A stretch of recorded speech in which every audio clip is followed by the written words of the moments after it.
Hello बच्चों, कैसे हो आप सब। आज हम 10th मैथ की एक्सरसाइज 1.2 करेंगे बेटा। ठीक है, उससे पहले थोड़ा सा इंट्रोडक्शन पार्ट बता देती हूँ। यहाँ पे आपको किसी भी इर्रेशनल नंबर को इर्रेशनल प्रूव करना है। ठीक है, अब इर्रेशनल नंबर आपको पता है वैसे तो भी √2, √3, √5 ये सारे क्या होते हैं, इर्रेशनल नंबर्स होते हैं। ठीक है, अब ज़्यादा गहराई में तो नहीं जाएंगे हम। हमने 9th क्लास में थोड़ा सा पढ़ा था कि रैशनल नंबर में आप इर्रेशनल को ऐड करो या सब्ट्रैक्ट करो तो वो क्या आता है, इर्रेशनल नंबर ही आता है। मल्टीप्लाई एंड डिवाइड करते हो तो भी क्या आता है, इर्रेशनल नंबर ही आता है। ठीक है, इतनी सी बात। अच्छा, एक बात और देखो जो बहुत ज़्यादा ज़रूरी है यहाँ पे, जो इस एक्सरसाइज में बार बार आएगी और आपको पता होनी चाहिए। सपोज करो बेटा कोई नंबर है, मैं 2 ले लेती हूँ। ठीक है, अब 2 एक प्राइम नंबर है। ठीक है, ये डिवाइड करता है 10 के स्क्वायर को लगा लेते हैं। चलो ठीक है, अब 10 का स्क्वायर क्या होता है, 100 होता है। तो कोई भी प्राइम नंबर 10 के स्क्वायर को 2, मैंने कोई 2 नंबर लिया, हर कोई प्राइम नंबर तो 10 के स्क्वायर को डिवाइड नहीं करेगा ना। हमने कहा 2 जो है वो डिवाइड करता है 10 के स्क्वायर को, मीन्स 100 को। तो क्या 2 डिवाइड नहीं करेगा 10 को? किसी के स्क्वायर को डिवाइड कर रहा है वो नंबर, तो उस नंबर को भी डिवाइड करेगा ना। या आप ये कह सकते हो कि 10 स्क्वायर इज डिविजिबल बाई 2। तो देयरफॉर 10 जो होगा 10 इज ऑल्सो डिविजिबल बाई 2 होगा ना। समझ पा रहे हो बात को? ये बात अगर आपको समझ में आ गई तो आपको इरेशनल नंबर प्रूव करना है ना किसी नंबर को, तो आप इजीली प्रूव कर पाओगे बेटा। ठीक है, प्राइम नंबर आप पढ़ चुके हो। को प्राइम नंबर क्या होते हैं भाई? को प्राइम नंबर ऐसे होते हैं जिनका एचसीएफ 1 होता है, या हम ये कहें कि नो कॉमन फैक्टर। अब कॉमन फैक्टर नहीं होता तभी तो हम एचसीएफ 1 कहते हैं, और है ही प्राइम नंबर वो। ठीक है, कोई प्राइम नंबर है 2 और 3 है तो उनका कोई कॉमन फैक्टर नहीं है ना, मीन्स उनका एचसीएफ 1 है, उनमें कुछ भी कॉमन नहीं है। तो को प्राइम नंबर ध्यान रहेंगे आपको, को प्राइम नंबर क्या होते हैं, जिनमें कुछ भी कॉमन नहीं है। ठीक है, नो कॉमन फैक्टर। और ये वाली बात कि अगर कोई नंबर किसी के स्क्वायर को डिवाइड करता है तो वो नंबर उस नंबर को भी डिवाइड करेगा ना। स्क्वायर को डिवाइड कर रहा है तो बिना स्क्वायर वाले नंबर को भी डिवाइड कर देगा। या 10 का स्क्वायर किसी नंबर से डिविजिबल है तो 10 भी उसी नंबर से डिविजिबल होगा ही होगा बेटा। ठीक है, तो सिर्फ इतना सा इंट्रोडक्शन पार्ट अगर आपको क्लियर हो जाता है तो हम थोड़ा सा और देख लें। अगर हमारे पास कोई इंटीजर्स हैं, ए एंड बी क्या है, इंटीजर्स हैं, तो मैं अगर ए बाई बी करूँगी तो क्या होगा, वो रैशनल नंबर हो जाएगा। ठीक है, बशर्ते बस वो ध्यान रखना है कि बी नॉट इक्वल टू 0 होगा। मैं ए बाई बी में 2 ऐड कर दूँ तो भी क्या होगा, वो रैशनल नंबर होगा। ठीक है, कोई मतलब इंटीजर्स को आप ऐड, सब्ट्रैक्ट, मल्टीप्लाई, डिवाइड कुछ भी कर रहे हो तो हम ये कह सकते हैं कि वहाँ पे हमारे पास रैशनल नंबर बन जाएगा। ये सारी बातें अगर क्लियर हो गई आपको तो आपको एक्सरसाइज को सॉल्व करना बहुत ईजी हो जाएगा बेटा। तो इसके साथ ही हम अब एक्सरसाइज करते हैं। तो बेटा एक्सरसाइज 1.2 का फर्स्ट क्वेश्चन है हमारे पास, बहुत इंपॉर्टेंट क्वेश्चन है। 3 नंबर में, 4 नंबर में, मोस्टली 3 नंबर में ये क्वेश्चन आ जाते हैं, तो ध्यान से करना है आपको। स्टेप्स चाहे √5 हो, चाहे √3 हो, चाहे √2 हो, सेम स्टेप्स रहेंगे।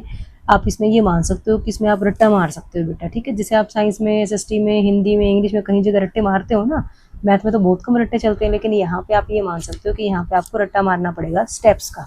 ठीक है, नंबर चाहे कुछ हो, नंबर को चेंज कर दोगे लेकिन स्टेप्स हर जगह सेम रहेंगे बेटा। एक बार एक क्वेश्चन को अच्छे से कर लोगे तो आपको आप भूलोगे भी नहीं। ठीक है, प्रूव करना है हमें कि भाई √5 एक इर्रेशनल नंबर है। ठीक है, अब √5 ही दे रखा था, नहीं तो मैं √2 से करवा दूँ पहले आपको। चलो √5 ही कर लेते हैं, उसके बाद मैं आपको √2 और √3 का करवा दूंगी। ठीक है, ऐसे क्वेश्चन में हम क्या करते हैं बेटा, इसमें कहा गया कि प्रूव करो कि ये इर्रेशनल नंबर है। हम लेट कर लेते हैं, let us assume that √5 is a rational number। हम इसको रैशनल नंबर एज्यूम कर लेते हैं। ठीक है, अब रैशनल नंबर है तो इसका मतलब क्या होगा, √5 is equal to A by B होगा। ठीक है, तो और ए एंड बी क्या होते हैं, इंटीजर्स।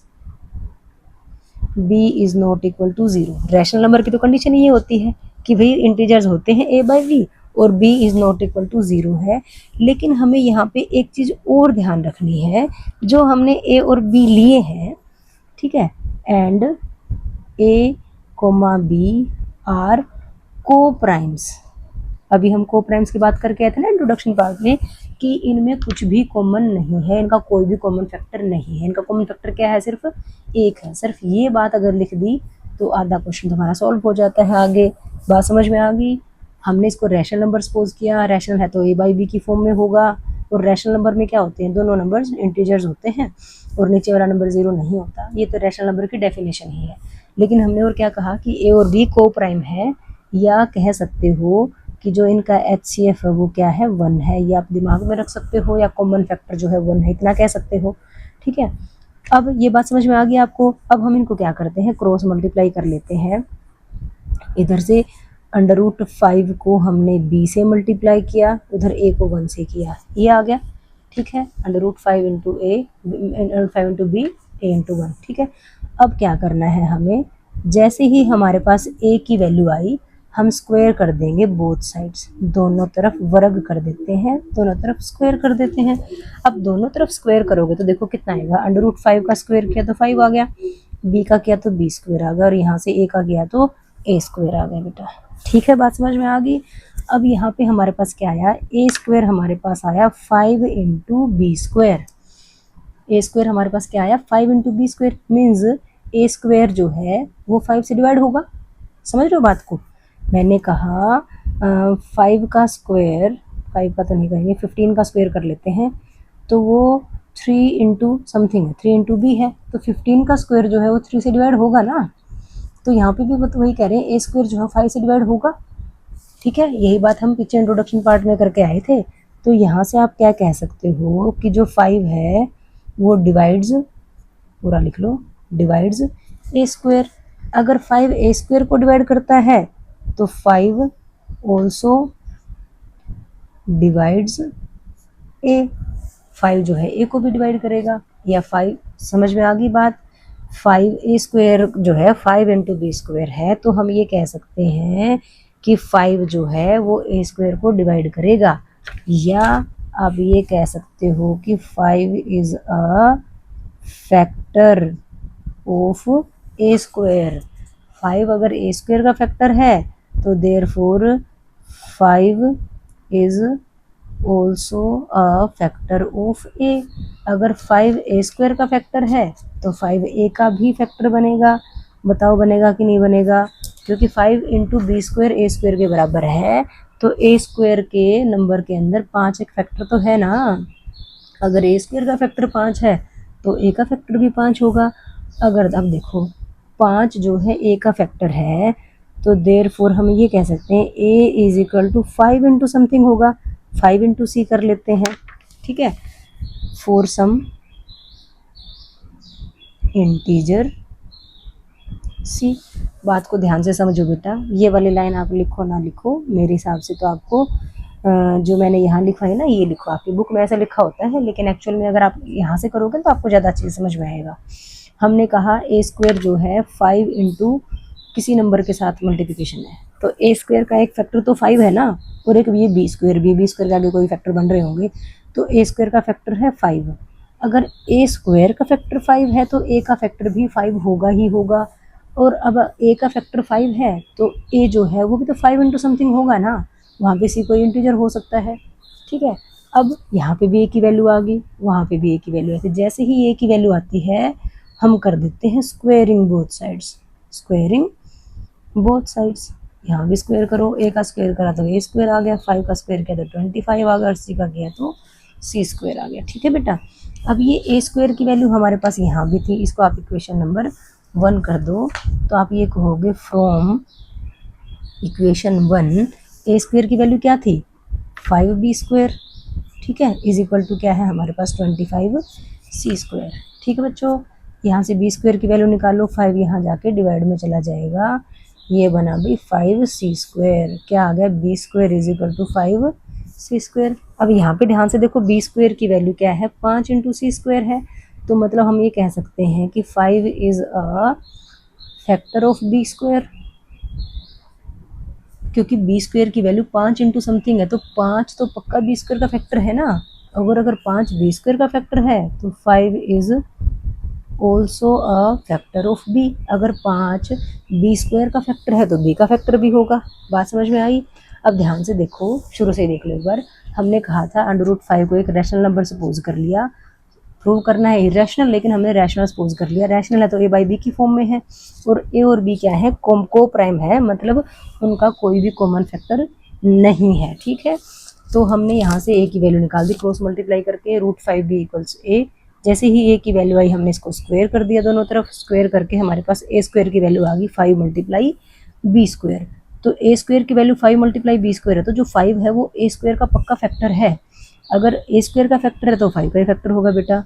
अगर ए का फैक्टर 5 है तो हम ए को 5 मल्टीप्लाई कोई और तीसरा नंबर कर सकते हैं, तो 5 इंटू सी कर दिया हमने। ठीक है, तो अब यहाँ से फिर से ए की वैल्यू आ गई। हमने कहा था ए की वैल्यू आती है हम स्क्वायरिंग बोथ साइड्स करते हैं, तो हमने यहाँ भी स्क्वायरिंग बोथ साइड्स कर दिया। तो यहाँ से आ गया ए स्क्वायर, 5 का स्क्वायर 25 और सी का सी स्क्वायर आ गया। अब ए स्क्वायर की वैल्यू हम पीछे भी निकल के आए थे, तो वहाँ से इक्वेशन 1 से हमने ए स्क्वायर की वैल्यू रख दी 5 b square is equal to 25 c square. यहाँ से काटा पीटा तो बी स्क्वायर की वैल्यू 5 सी स्क्वायर आ गई। मतलब यहाँ से बी स्क्वायर की वैल्यू 5 इंटू सी स्क्वायर है, तो 5 जो है वो बी स्क्वायर का एक फैक्टर है, और बी स्क्वायर का फैक्टर 5 है, तो बी का फैक्टर भी क्या होगा, 5 होगा। यहाँ तक बात समझ में आ गई आपको अच्छे से बेटा, समझ में आ गई ना अच्छे से। अब देखो यहाँ से क्या पता चल रहा है, 5 का एक फैक्टर ए है, ए का फैक्टर 5 है, और बी का फैक्टर भी 5 है। ठीक है ना, तो हम यहाँ पे ये कह सकते हैं ना, therefore a and B have at least 5 as a common factor.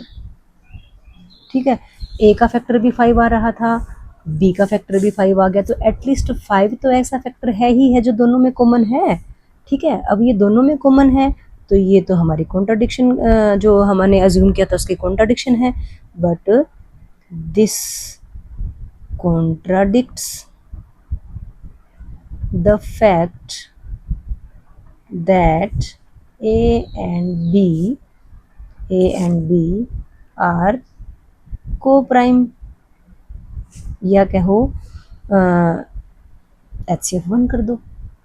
ठीक है, कि भाई को प्राइम का मतलब ये है कि उनमें कोई भी कॉमन फैक्टर नहीं है 1 को छोड़ के। ठीक है, तो ये तो हमारी जो हमने सपोज किया था, ये कॉन्ट्राडिक्ट करता है उस फैक्ट को कि ए और बी को प्राइम है। अगर ये कॉन्ट्राडिक्शन है तो इसका मतलब क्या हुआ, देयरफॉर आर कॉन्ट्राडिक्शन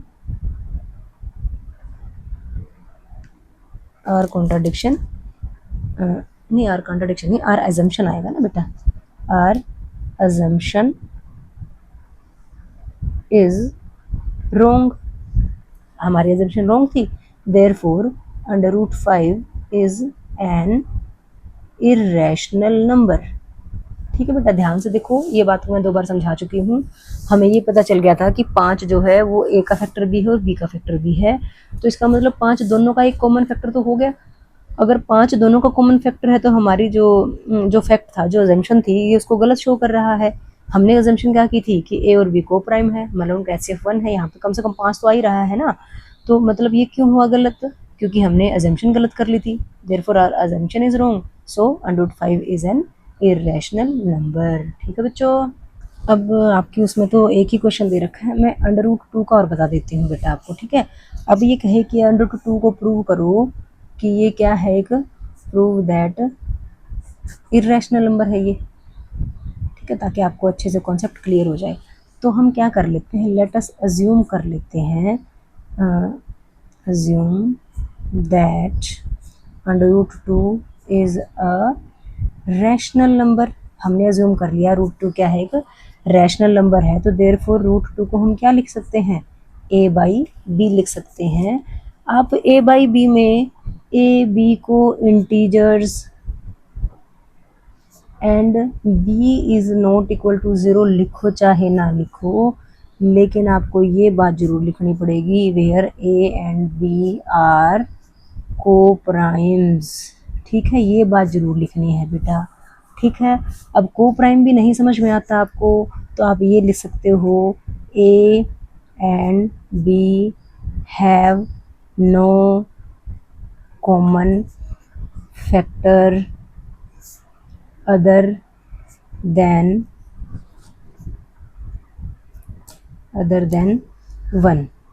ठीक है, अब 1 या ये बात लिख दो या ये बात लिख दो, आपकी मर्जी है, आपको जैसे इजी लगे। बात वही है कि भी कोप्राइम का मतलब भी वही है कि कॉमन फैक्टर एक को छोड़ के कुछ और नहीं होना चाहिए। ठीक है, कोप्राइम भी वही कहना चाहता है।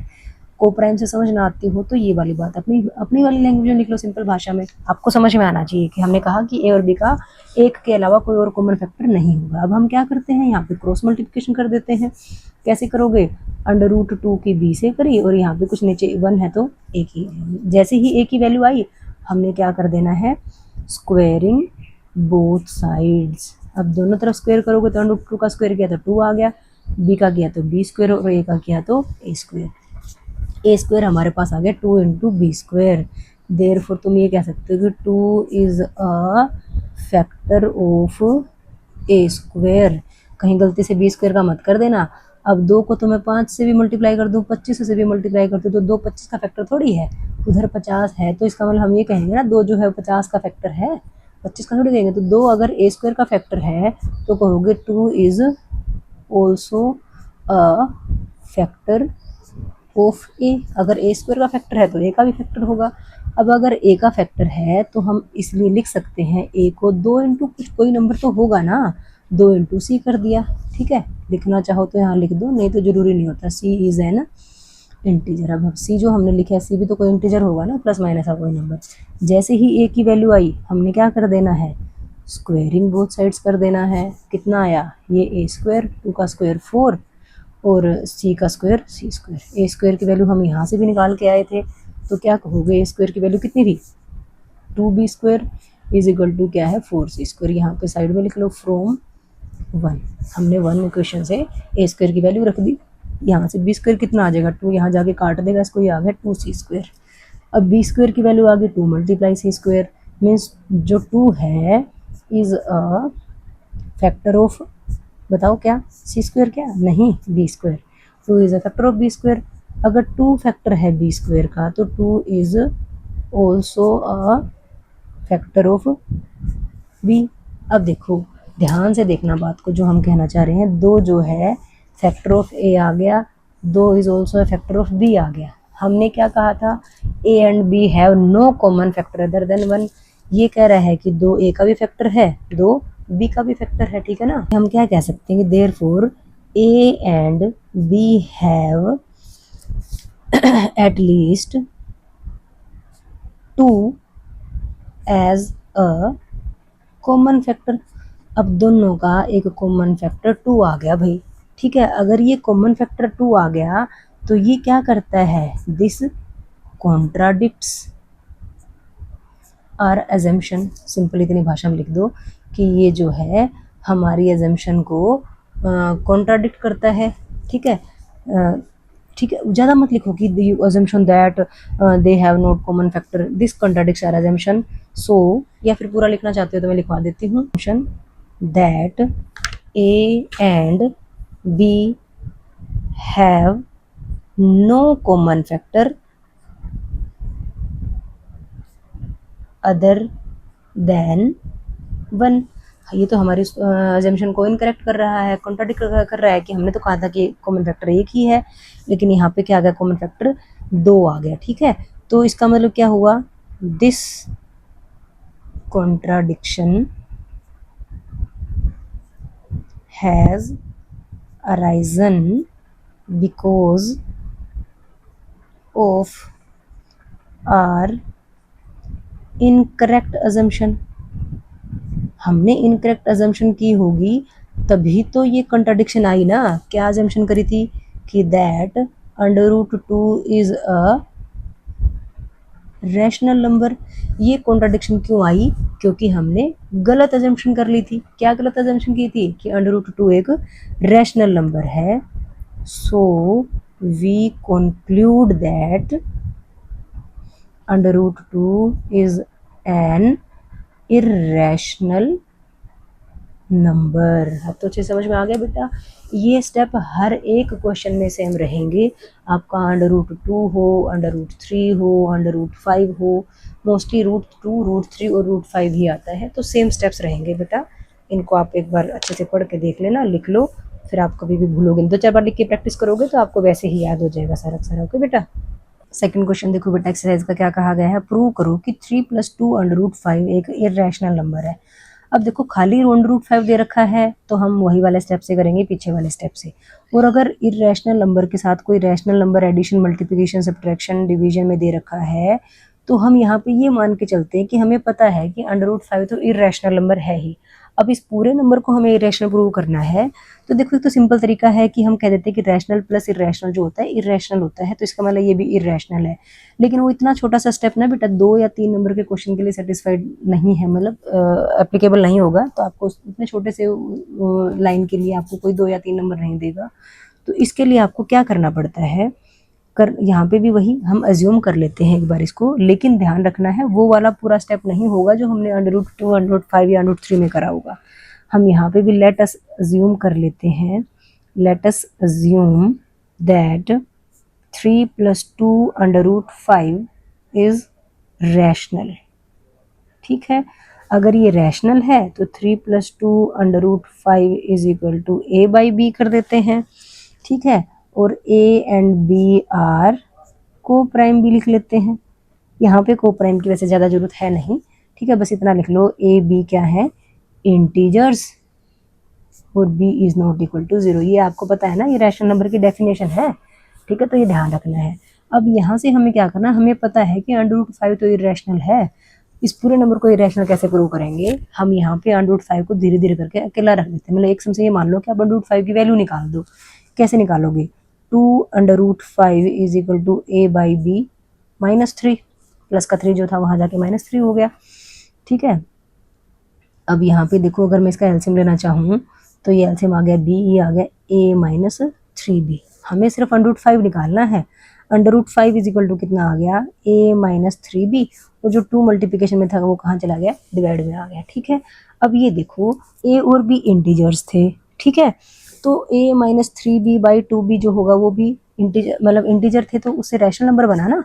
इंटीजर्स को ही डिवाइड में कर लेते हैं, प्लस माइनस कर लेते हैं, तो वो क्या बन जाता है, रैशनल नंबर बन जाता है। तो आप ये कहोगे since a b are integers so a -3b/2b is a rational number. Integers को ही add subtract plus minus add subtract multiply divide करते हो तो वो रैशनल नंबर बन जाते हैं। ठीक है, तो a -3b/2b जो है वो रैशनल नंबर बन गया। सो √5 is also a rational number. अब ये √5 जो है वो भी रैशनल नंबर बन गया। रैशनल नंबर बन गया ना, क्योंकि a -3b/2b रैशनल है, तो इसके सामने वाला भी क्या होगा, रैशनल होगा। But it contradicts the fact. कौन सा fact, the fact that √5 is an irrational number। हमारे ये हम हमारी assumption नहीं कह रहा, ये फैक्ट की बात कर रहा है, जो सच्चाई है कि √5 तो एक इरेशनल नंबर होता है। और यहाँ पे क्या आ गया हमारे पास कि ये रैशनल नंबर आ गया। अब ये बात पीछे वाले क्वेश्चन में करके आए थे क्या, कि this contradiction has arisen because of our incorrect assumption that 3 + 2 √5 is rational. यही बात हम पीछे वाले क्वेश्चन में √5 √3 में भी करके आए थे बेटा। ये लाइन तो सब में लिखनी है कि ये कॉन्ट्राडिक्शन क्यों अराइज हुई, क्योंकि हमने इनकरेक्ट अजम्पशन कर ली थी। So we conclude that 3 + 2 √5 is irrational। ठीक है, समझ में आई बात, ध्यान से देखो दोबारा से। अगर आपको खाली इरेशनल नंबर नहीं दे रखा उसके बाद प्लस माइनस में कोई रैशनल नंबर कोई नंबर दे रखा है तो उस केस में हम वो वाला स्टेप नहीं करेंगे जब पीछे किया था। हमें यहाँ पे पता है कि √5 तो इरेशनल है, इस नंबर को इरेशनल प्रूव करना है तो हमने इसको रैशनल मान लिया। रैशनल मान लिया तो इसको a बाई बी कर दिया। सॉल्व करते करते करते धीरे धीरे धीरे धीरे अंडरूट वाली जो टर्म है उसकी वैल्यू के इक्वल उसकी वैल्यू निकाल दी मतलब हमने, ठीक है। √5 हमारे पास आ गया a-3b/2b। कुछ भी निकल के आएगा हर क्वेश्चन में।